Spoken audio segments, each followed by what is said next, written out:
In my HDR analyze video, I said that the 30 FPS on the Xbox Series X and S didn't bother me too much, but this was before I seriously started playing the game, because when you just focus on HDR, you don't focus on frames per second or performance. As soon as I started playing this game seriously, I just remembered how crucial it is to have a proper frame rate, and 30 FPS in 2023 is not a proper frame rate. Hello my friends and welcome back to my channel. So let's make this very clear. If you like 30 FPS or if you can live with 30 FPS, I have good news, because most of the time this game actually runs pretty well with stable 30 FPS. There are some hiccups from time to time, not just in the city here, as you can see here, also on planets what I found or during fights. But most of the time you have 30 FPS, which is maybe okay for you, but again for me, as soon as I started the PC version, I found 60 FPS or even more is much better. So let's talk a little bit more about frame rate, and we established already that the X and the S most of the time 30 FPS, but what about my PC? And when we're talking about my PC, we're talking about our AMD 5950 CPU combined with 32 GB of RAM and our Nvidia 4080. So you can see the comparison between PC and Xbox S and S is not really fair, because we're talking about our PC roughly around $3,000–$3,500 or even more versus a $750 console. At least the Xbox Series X, 750 Australian dollars compared to a $3,500 PC. This is not fair, and we should of course expect that the PC delivers a much better performance, a much better graphical quality. But I have to say, when we're just looking at the price difference, then I have to say the Xbox Series X and also the S delivering a very great performance. Of course, you can see the X and S having a lower resolution, texture quality, less shadow quality and stuff like that compared to the PC version. But in general, really great. But just because I have more or less a high-end PC, that doesn't mean I can play the game with stable 60 FPS and in 4K resolution. That's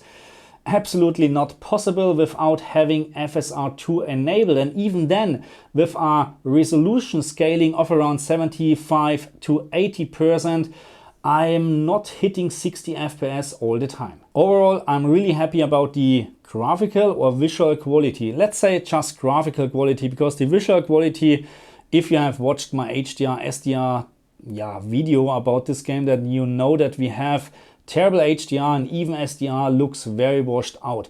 So just the graphical quality, in my opinion, is really good in this game, because even on the Xbox Series X or S you have not much of aliasing, very less shimmering, and of course the PC version is even better in terms of how clean the picture looks, and this is very important for me. So I have rather a very clean picture than very high res resolution or textures. I like a very clean picture, and in terms of that, Starfield on the Xbox Series S, X and especially PC is doing a great job.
So let's talk about loading times, because you will see them a lot, unfortunately, because yeah, they are more or less part of the game. And what I can say on the PC, and this game right now is just installed on a normal SSD, so not on an NVMe drive, to just compare it a little bit better to the Xbox, but the PC version just loads much faster, and this can be at some point a little bit annoying, because I told you already, you will see the loading screen a lot. And I can't stress this enough, how important it is for me, personally for me, to have a higher frame rate than 30 FPS. So that's right now, that's the PC version, and as you can see, I have locked my screen to 60 FPS, and most of the time, 80–90% of the time, I have perfect stable 60 FPS. Of course I can have more FPS right now, or I would have more FPS right now if I would change my frequency from the LG G2 to 120 Hz, but to be very honest, there's not much what I'm getting out. So I rather have a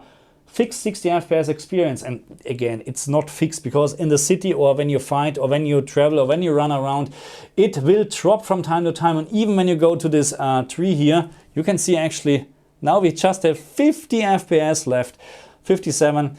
But thanks to VRR, which is working great on the PC version, there's no problem. And this is still much better than have a fixed 30 FPS experience, because there's no stuttering, there's almost no blur then, you know, because you can disable motion blur completely, and I don't like this at all.